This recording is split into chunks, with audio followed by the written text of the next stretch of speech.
আসসালামু আলাইকুম প্রিয় শিক্ষার্থী বন্ধুরা, আশা করি ভালো আছো। জেনিথ ম্যাথ স্টাডির পক্ষ থেকে সবাইকে স্বাগত জানাচ্ছি। এখন আলোচনা করব অষ্টম শ্রেণীর গণিত বইয়ের দ্বিতীয় অধ্যায় এর সংযুক্তি নিয়ে। আশা করি তোমরা সাথে থাকবা। সংযুক্তির এখানে দ্বিতীয় অধ্যায়ের সংযুক্তিতে আলোচনা করব লাভ ক্ষতি নিয়ে। এই বিষয়টা নিয়ে আজকে আলোচনা করব এবং পরবর্তীতে আরও কিছু ইম্পর্টেন্ট উদাহরণ আছে, এই বিষয়গুলো নিয়ে আলোচনা করব। আশা করি সাথে থাকবা এবং পাঠটি খুবই মজাদার হবে। দেখো, প্রথমে আমরা লাভ ক্ষতি নিয়ে একটু বলি। সেটা হচ্ছে, এখানে খেয়াল করে দেখো যে আমরা একটা জিনিস মনে রাখবো যে লাভ এবং ক্ষতি সর্বপ্রথমে এটি ক্রয় মূল্যের উপরে নির্ভর করে। মনে থাকবে যে লাভ ক্ষতি ক্রয় মূল্যের উপরে নির্ভর করে, তারপরে আমরা অঙ্ক করব। যে লাভ ক্ষতি ক্রয় মূল্যের উপরে নির্ভর করে, এটা কিভাবে বুঝবো? আচ্ছা, মনে করো তুমি কারোর কাছ থেকে এক হালি ডিম কিনবা, দোকান থেকে এক হালি ডিম কিনবা। এখন ওই এক হালি ডিম দোকানদার কিনেছে 10 টাকা দিয়ে। খেয়াল করো, কিন্তু দোকানদার কিনেছে 10 টাকা দিয়ে, তোমার কাছে বিক্রি করলো 12 টাকা হালি। তাহলে দোকানদার যার কাছ থেকে কিনেছে, তার মানে ওইটা তার ক্রয় মূল্য। এবারে তোমার কাছে যেটা বিক্রয় করছে 12 টাকায়, মানে 10 টাকায় কিনে 12 টাকায় বিক্রি করছে, সেই 12 টাকা হচ্ছে বিক্রয় মূল্য।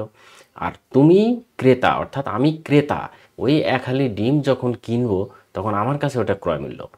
তাহলে আমার কাছে বিক্রেতার ক্রয় মূল্য অর্থাৎ দোকানদারেরটাই বিক্রয় মূল্যটাই আমার কাছে হয়ে যাচ্ছে ক্রয় মূল্য। এভাবে এই জন্য তোমাকে মনে রাখতে হবে যে লাভ এবং ক্ষতি ক্রয় মূল্যের উপর নির্ভর করে। কেননা বিক্রেতা দোকানদার 10 টাকায় কিনে 12 টাকায় বিক্রি করলো, তার 2 টাকা লাভ হলো।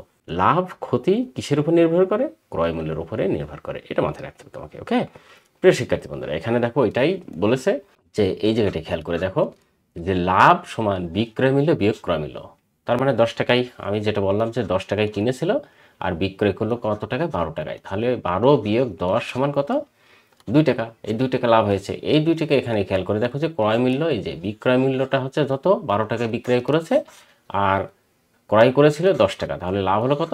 2 টাকা। এভাবেই কিন্তু আমরা লাভ বের করে ফেলতে পারি। ঠিক একই রকম যদি এখন আমরা ক্ষতির ক্ষেত্রে কল্পনা করি, খেয়াল করে দেখো এখানে ক্ষতিটা বলেছে যে ক্রয় মূল্য বিয়োগ বিক্রয় মূল্য। তার মানে আমি যেমন এই যে 10 টাকায় দোকানদার ডিম এক হালি ক্রয় করেছিল, সেটা বিক্রয় করলো 8 টাকা, তাহলে তার ক্ষতি হলো কয় টাকা? 2 টাকা। হ্যাঁ, অথবা বিক্রয় করলো 9 টাকা, তাহলে তার ক্ষতি হলো কয় টাকা? এখানে যদি 9 দেওয়া যায় তাহলে ক্ষতি হলো কয় টাকা? 1 টাকা। এই যে 1 টাকা ক্ষতি হলো, এটা কিন্তু তার 9 টাকা বিক্রয় মূল্য ছিল, আর ক্রয় মূল্য ছিল কত? 10 টাকা। এভাবে ক্রয় মূল্য থেকে বিক্রয় মূল্য বাদ দিলে যেটা হবে সেটা হচ্ছে ক্ষতি, আর বিক্রয় মূল্য থেকে যেটা বাদ দিবা সেটা হচ্ছে, ক্রয় মূল্য বাদ দিলে যা হবে সেটা হচ্ছে লাভ। এটা হচ্ছে ক্রয় মূল্য এবং বিক্রয় মূল্য। এ সম্পর্কে কয়েকটি অঙ্ক এখানে আছে, লাভ এবং ক্ষতিটা কি অ্যাকচুয়ালি। এখানে খেয়াল করে দেখো যে লাভ যেটা বললাম যে বিক্রয় মূল্য বিয়োগ ক্রয় মূল্য, আর বিক্রয় মূল্য এখান থেকে এইটুকু আবার কিন্তু ক্যালকুলেশন করা যায়। আমরা জানি যে সমান চিহ্নের এপারে ওপারে এনি টাইম নিয়ে যাওয়া যায়।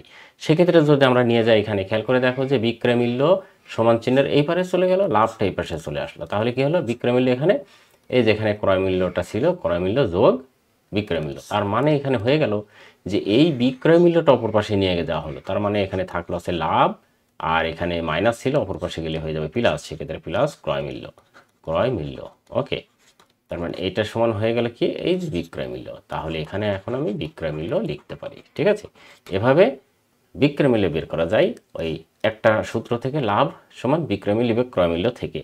আরেকটা এখানে খেয়াল করে দেখা, এখন ক্রয় মূল্যটাও কিন্তু আনা যায়। কিভাবে? ক্রয় মূল্যটা শুধু অপর পাশে নিয়ে যাব আর লাভটা এই পাশে নিয়ে চলে আসবো, তাহলে প্লাস মাইনাস এরকম হয়ে যাবে। তার মানে আমার এখানে ছিল হচ্ছে এইটা লাভ ছিল না, এই লাভটাকে কি করব? এই ক্রয় মূল্য অপর পাশে নিয়ে যাব। তাহলে এখানে দেবো হচ্ছে ক্রয় মূল্য। ওরা যেভাবে করেছে আমি সেভাবে বোঝানোর চেষ্টা করছি, ক্রয় মূল্য। এবারে আমার এখানে খেয়াল করে দেখো যে বিক্রয় মূল্য ছিল, আমি এখানে লিখবো আগে বিক্রয় মূল্য, লিখেই নেব। ওকে, লেখার পরে এই যে ক্রয়টা মূল্যটা ওপরে গেল, এই লাভটা এই পাশে চলে আসবে। তাহলে এখানে হবে হচ্ছে লাভ। তাহলে ক্রয় মূল্য সমান বিক্রয় মূল্য বিয়োগ যত টাকা লাভ হবে তত। এই একটা সূত্র থেকে 3টা সূত্র তৈরি করা যায়। ঠিক একই রকম এখন ক্ষতির ক্ষেত্রেও কিন্তু এই 3 সূত্রই তৈরি করা যাবে। তাহলে ক্ষতির ক্ষেত্রে আমরা 3টা সূত্র কেমন হয় সেটা দেখি। ক্ষতি সমান ক্রয় মূল্য বিয়োগ বিক্রয় মূল্য। এবারে ক্রয় মূল্যটা ওই পাশে রেখেই দিলে বিক্রয় মূল্য অপর পাশে নিয়ে আসা হলো। এই ক্ষতিটাই অপর পাশে, বিক্রয় মূল্যটা অপর পাশে নিয়ে গেলে কি হয়? প্লাস হয়ে যায়। এটা মাথায় রাখতে হবে। তাহলে এটা অপর পাশে যে প্লাস হয়ে গেল, এখানে হলো হচ্ছে ক্রয় মূল্য এখানে যা আছে তাই রেখে দেওয়া হলো, বিক্রয় মূল্য অপর পাশে গেল, তাহলে এই বিক্রয় মূল্য যোগ ক্ষতি হয়ে গেল। এটা হচ্ছে ক্রয় মূল্য, বিক্রয় মূল্য যোগ ক্ষতি। আবার ঠিক একই রকম আমরা এই বিক্রয় মূল্যটা এখানে রেখে দিলাম না, বিক্রয় মূল্য রেখে দেবো না, বিক্রয় মূল্যটা অপর পাশে নিয়ে যাব। তার মানে এই বিক্রয় মূল্য যদি অপর পাশে নিয়ে যাওয়া হয় তাহলে হয় হচ্ছে জাস্ট বিক্রয় মূল্য হয়, হ্যাঁ, আর প্লাস এই মাইনাসটা প্লাস হয়ে যায়। আর এখন কি করব আমরা, এই বিক্রয় মূল্য কিন্তু অপর পাশে চলে গেছে, এবার ক্ষতিটা অপর পাশে নিয়ে যাব। তার মানে এখানে ক্রয় মূল্য কিন্তু আগে থেকে আছেই। এবারে দেখো এই ক্ষতিটা অপর পাশে নিয়ে গেলে এখানে হয়ে যায় হচ্ছে ক্ষতি। তাহলে বিক্রয় মূল্য সমান ক্রয় মূল্য বিয়োগ ক্ষতি, এটা হচ্ছে পাইলাম আমরা। ওকে, শিক্ষার্থী বন্ধুরা, আশা করি ক্রয় মূল্য এবং বিক্রয় মূল্যটা ডিটেলস বুঝেছো। এবারে এই বিষয়ে কয়েকটি অঙ্ক আছে এবং খুবই ইম্পর্টেন্ট অঙ্ক আছে, এইগুলো আমাদেরকে বুঝতে হবে। খেয়াল করে দেখো, একজন ফল বিক্রেতা প্রতি শত কমলা, প্রতি শত বলতে 100 কমলা, মাথায় রাখবো যে 100টি কমলা 1000 টাকায় কিনে 1200 টাকায় বিক্রয় করলেন, তার লাভ কত হলো? আমরা বুঝতে পারছি যে এখানে 1000 টাকা হয়েছিল আর এখানে হচ্ছে 1200 টাকা, তার মানে লাভ কত হলো? তার লাভ হলো হচ্ছে 1200-র ভিতর থেকে আমরা যদি 1000 বিয়োগ করি তাহলে যা থাকবে 200 টাকা, সেটি হচ্ছে লাভ। এটি হচ্ছে লাভ। দেখো, এ 100টি কমলার ক্রয় মূল্য 1000 টাকা, 100টি কমলার বিক্রয় মূল্য 1200 টাকা। এবার এখান থেকে কি করছে, এখানে ক্রয় মূল্যের চেয়ে বিক্রয় মূল্যে বেশি লাভ হয়েছে, মানে বেশি হয় লাভ হয়েছে। তাহলে লাভটা সমান বিক্রয় মূল্য বিয়োগ ক্রয় মূল্য। 1200-র ভিতরে 1000 বাদ দিলে 200 টাকা হয়, 200 টাকা হচ্ছে লাভ। এটা আমরা এই সূত্র ধরে করে ফেলতে পারি সংক্ষিপ্ত আকারে। এটা কোন সূত্র হবে? এই যে লাভ আছে না, এই লাভ সমান সূত্র হবে, যে এই যে এখান থেকে এইটুকু এই সূত্রটা হবে।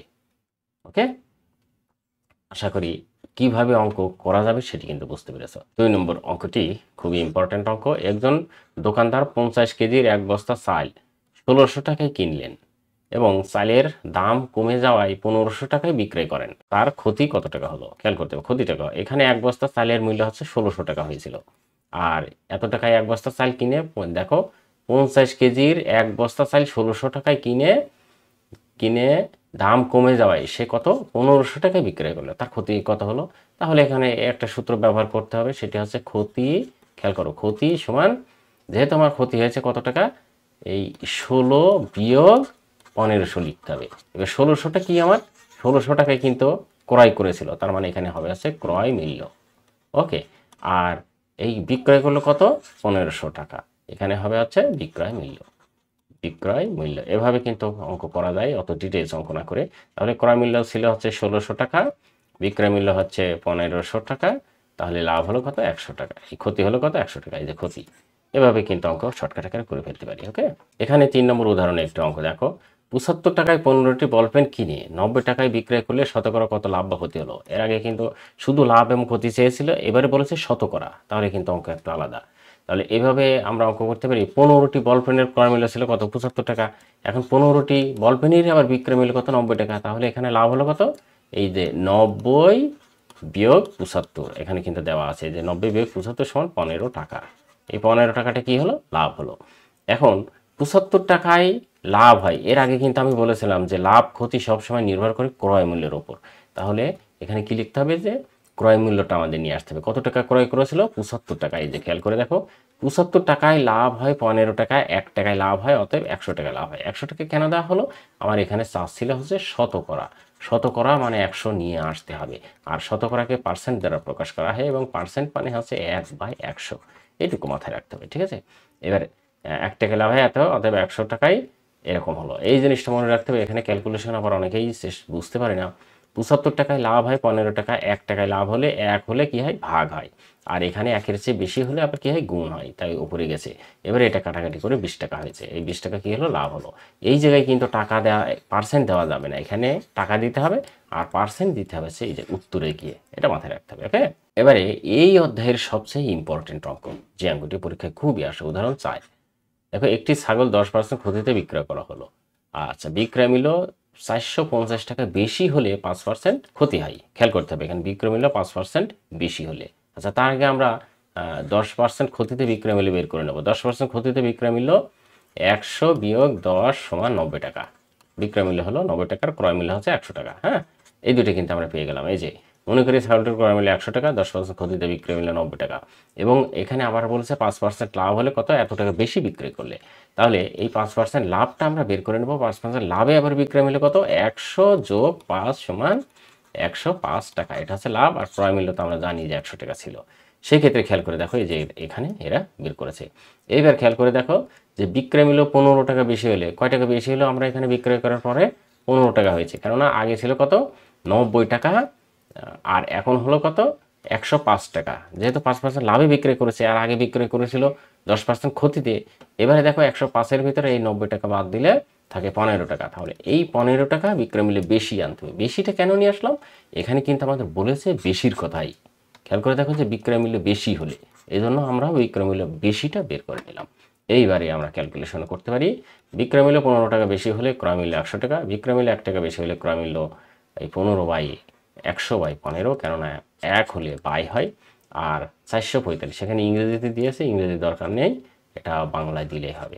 450 টাকা বেশি হলে 450 উপরে যাবে, এটা ক্যালকুলেশন করে 3000 টাকা হয়েছে। এই যে ছাগলটির ক্রয় মূল্য 3000 টাকা ছিল। এভাবে কিন্তু আমরা অঙ্ক বের করে ফেলতে পারি। এই অঙ্কটি কিন্তু খুবই ইম্পর্টেন্ট প্রিয় শিক্ষার্থী বন্ধুরা। আশা করি এই অঙ্কটি খুবই বুঝতে পেরেছেন, এবং এই যে সংযুক্তি কয়েকটা ছিল, আরও অনেক অঙ্ক আছে, আর বেশি আমি আলোচনা করব না, আগামী পর্বে আলোচনা করব। আর একটা অঙ্ক আছে, তবুও আলোচনা করব না। এ হচ্ছে আলোচনা করেছি আজকে। যদি বুঝতে পারো তো অসংখ্য ধন্যবাদ, কিছু লাভ হয়েছে জানছি। যদি বুঝতে না পারো আবার বলবা, আমি চেষ্টা করবো আবার কন্টেন্ট নেওয়ার। তোমাদের মঙ্গল কামনা করে আজকের মতো আমার কন্টেন্ট শেষ করছি। আল্লাহ হাফেজ।